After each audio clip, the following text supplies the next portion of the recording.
Ladies and gentlemen, boys and girls, children of all ages, welcome to the channel. It's your boy, World of Wrestling, here today to discuss about AEW Dynamite March 8th, 2023 review. This show was okay, not bad. Wasn't the greatest show in the world. Very light episode coming out of the AEW Revolution pay-per-view. So it wasn't exactly what I would call the greatest show in the world, but it wasn't terrible either. There was some decent wrestling on this episode. The TNT Championship, I will have to say at this point, is a fucking waste of time. It might as well be called the 24/7 Championship. Only the title is not swapped around as much as the 24/7 Championship was back in a couple of years ago. Or a year ago, I should say. But bottom line, guys, I'm really fed up with the TNT Championship direction. I do not understand what the hell they're doing, why they booked Will Hobbs to beat fucking Wardlow. Wardlow had the championship for less than a week. I mean, what the fuck was that shit all about? I just don't understand it. Honestly. But I don't get it. I really don't. Honestly, I think that the TNT Championship is a complete waste of everybody's fucking time. Personally, I kind of think that Orange Cassidy should have lost the AEW All-Atlantic Championship to Jay Lethal, and we would see Jay Lethal defending the title against somebody else next week. But Orange Cassidy will be defending that championship against Jeff Jarrett, and the title is now called the AEW International Championship. Why they changed the name, I have no fucking clue. Makes absolutely no sense to me at all. But here we are. Orange Cassidy went up against Jay Lethal to kickstart the show, and Orange Cassidy walked away with the victory in a decent matchup overall. After the match, though, Lethal distracts Cassidy and the referee, which allows Jeff Jarrett to show up from behind and hit the stroke on Cassidy. A guitar shot to the injured knee during the matchup of Cassidy, and Jeff Jarrett hightails it when the best friends show up. Renee Paquette is with Powerhouse Hobbs. Hobbs tells Wardlow his life is in shambles, especially after his car was broken into and everything of his was stolen, including the TNT Championship. Hobbs will take the only thing Wardlow has left, and that is the championship monarchy. And that was pretty much what was stated there. Ricky Starks is in the ring, and he lets us know that he's had a pretty good week. Everyone wants to know what's next for him. But then all of a sudden, the Bullet Club music hit, and then Juice Robinson, Rock Hard, is here, and he hits Starks with the big left hand before planting him with the headlock driver. Wardlow is also in the back with Tony Schiavone wearing a 7-star FTR t-shirt. Since Wardlow doesn't have any gear, he wants to do it anything goes. No false count anywhere, no disqualification, winner by pinfall submission or by knockout by a 10 count, which I don't understand that shit at all. I don't know why they had to add the 10 count in there, but whatever. Ruby Soho is in the ring with Renee Paquette. Ruby trashes the AEW homegrowns and blames the fans that booed her when she beat Brett Baker, calling them fat neck bearded trolls. You can't build on broken foundations, so you have to destroy it and start from scratch. Ruby now calls out her opponent, which is Sky Blue. She also mentions about how Toni Storm was mistreated on the show when she first came in, and the same thing with Saraya, whatever the fuck you want to call her. And she basically felt like how they felt, like they are outsiders looking in. So their attitude is, let's go ahead and destroy what AEW originally started off with. She talked about Chris Statlander beating her. She also discussed about, trying to remember who else it was. I think it was Jamie Hayter. She also mentioned her, about her rolling her up, and people were happy about that. So she was very upset with how people have been reacting. So they basically went off of crowd reactions to create Ruby Soho into this fucking asshole that she has now become. So Ruby Soho faces Sky Blue, and Ruby Soho wins the matchup. Nothing really spectacular took place here. To me, I wasn't exactly... I really did not pay much attention to this show all that much. I was really busy looking at the basketball scores because I had made some bets on NBA stuff. So I was kind of hoping I was going to win some things, but unfortunately I didn't. Like usual.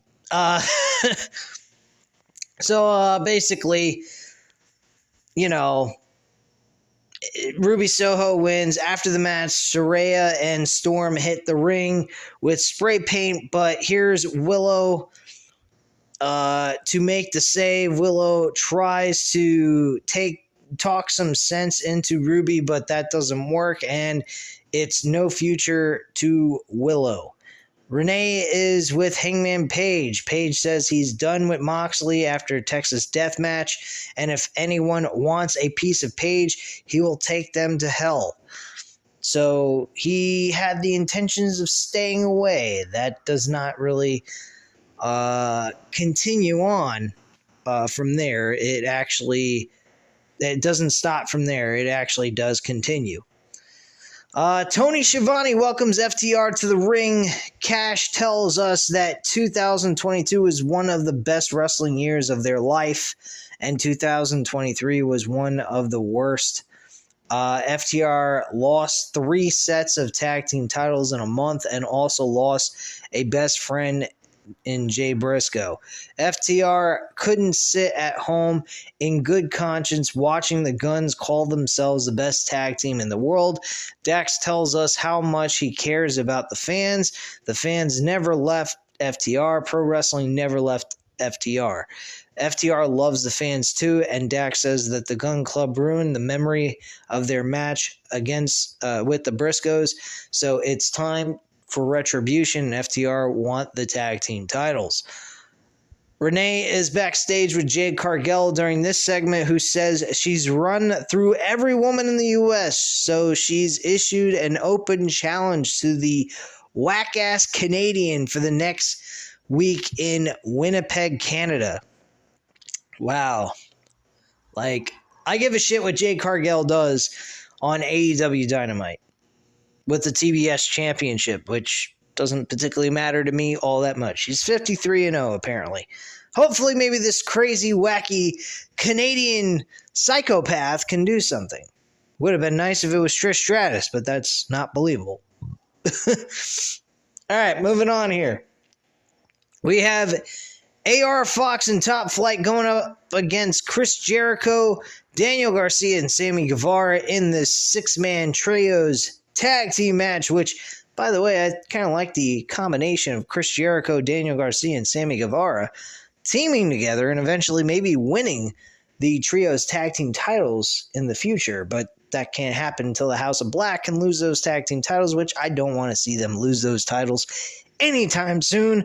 They need some momentum and some build here, because they have done nothing on AEW for the last year and a half, in my personal opinion.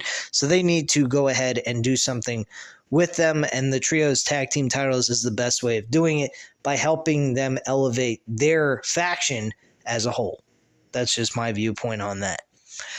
Anyway, as you may know, Jericho Appreciation Society win this matchup with the Judas Effect on Darius Martin and Jericho Appreciation Society pick up the victory in the 1, 2, 3. So, yeah, I mean, it was a good match. Not bad. Pretty good.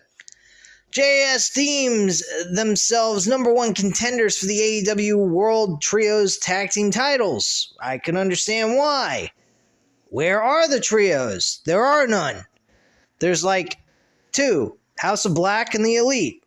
Where are the other trios? What? AR Fox and Top Flight? Like, they haven't been winning, so they're nowhere near the #1 contendership anyway. So yeah, this is probably a generally good idea to say you're #1 contenders, because there's not really much of a fucking division. Just saying.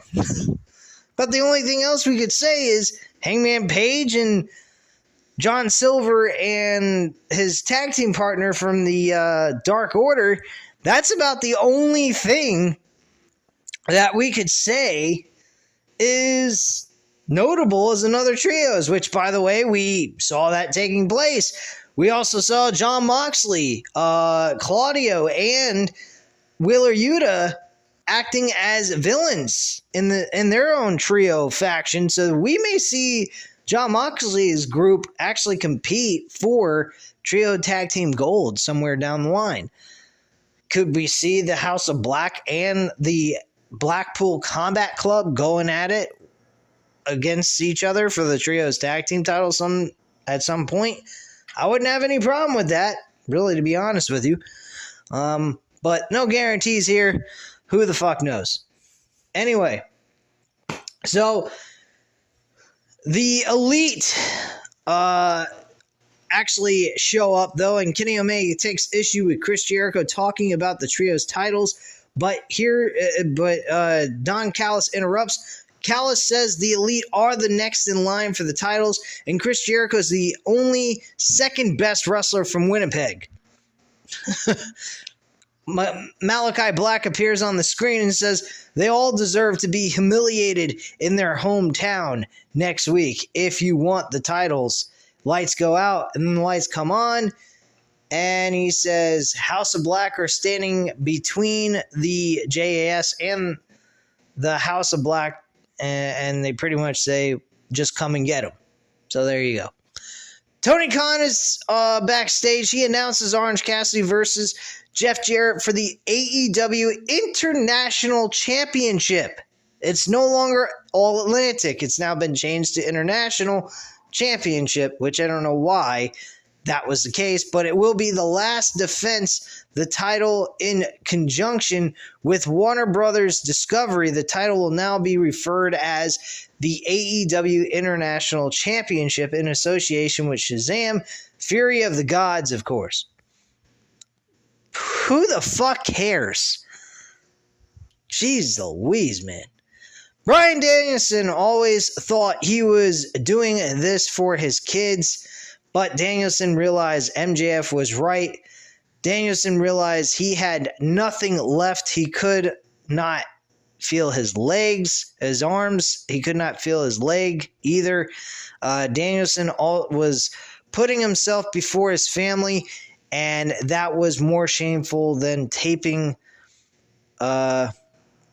Danielson thinks it's time for himself to go home. Well, there you go, folks. Jon Moxley and Claudio go at it against the Dark Order in a tag team match. Claudio and Jon Moxley win the match by a Darce choke, which is an MMA submission hold. Very impressive. I was very impressed with that. Not a bad match overall.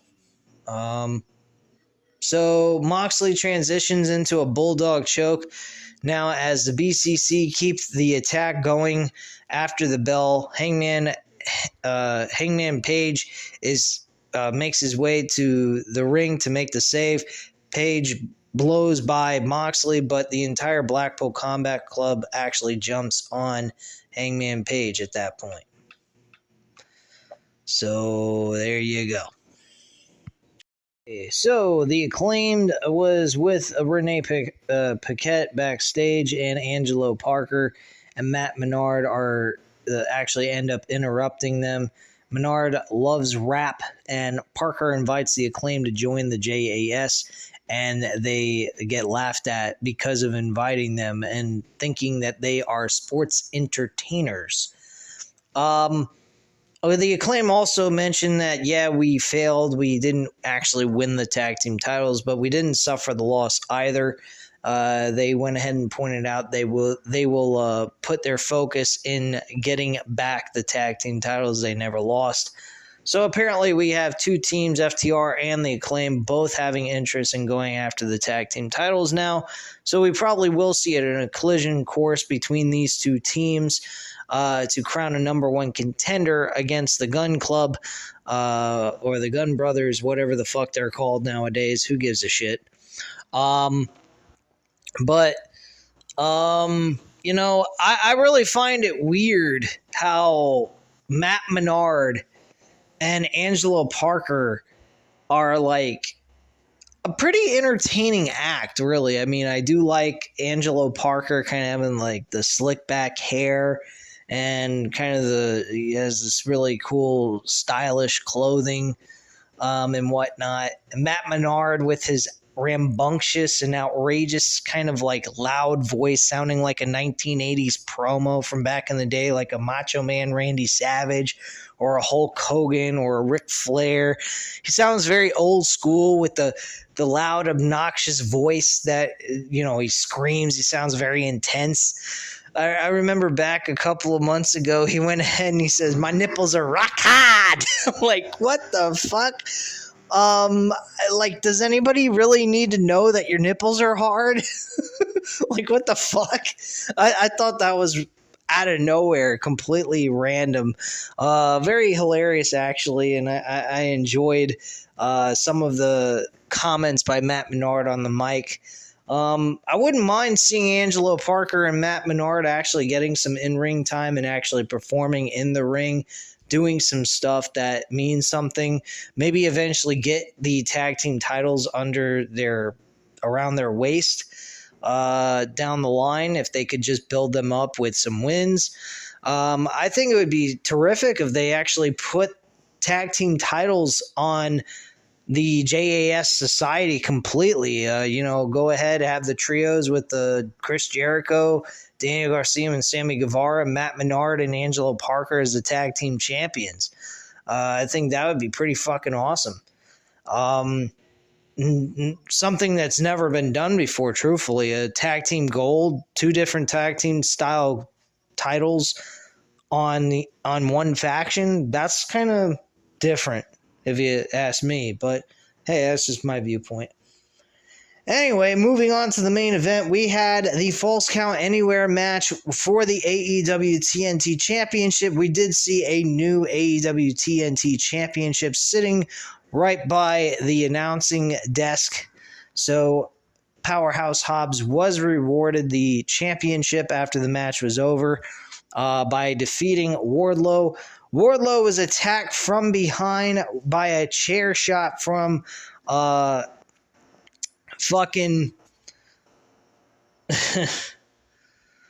good old what's his face? QT Marshall. Yeah, that's it. QT Marshall went ahead and attacked Wardlow from behind with a chair shot, helping and assisting Wardlow. There was several times that that Will Hobbs and QT Marshall kind of had interactions with each other backstage, which was like months ago when they had Will Hobbs on TV on a regular basis. I think it had a lot to do when he was rivaling up against Ricky Starks. A little bit afterwards, after the All Out pay-per-view from last year. And then we eventually got the big the big turn here with QT Marshall actually sticking with Will Hobbs and fucking over Wardlow in the situation of this matchup. Will Hobbs and QT Marshall both went ahead and powerbombed Wardlow off the stage onto this really pathetic looking stage on the other side that he went through. And the referee counted to 10 for Will Hobbs to actually get the victory and become the new TNT champion.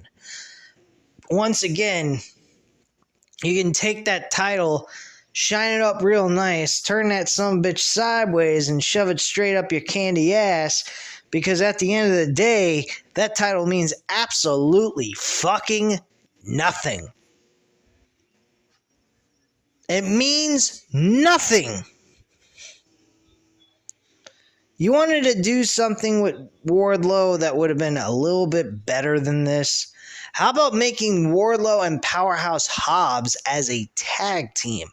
Turning Wardlow into a fucking heel, had a face win that ladder match, and have someone beat Samoa Joe tonight for the TNT Championship. At least Samoa Joe had the championship for a long period of time. Now, I get where they're going with this. Powerhouse Hobbs is going to keep the title for a while, probably until All Out, and then he's going to lose that title to Jungle Boy. I think that's where the direction of this is going to, pretty much at this point. That's where I see it going.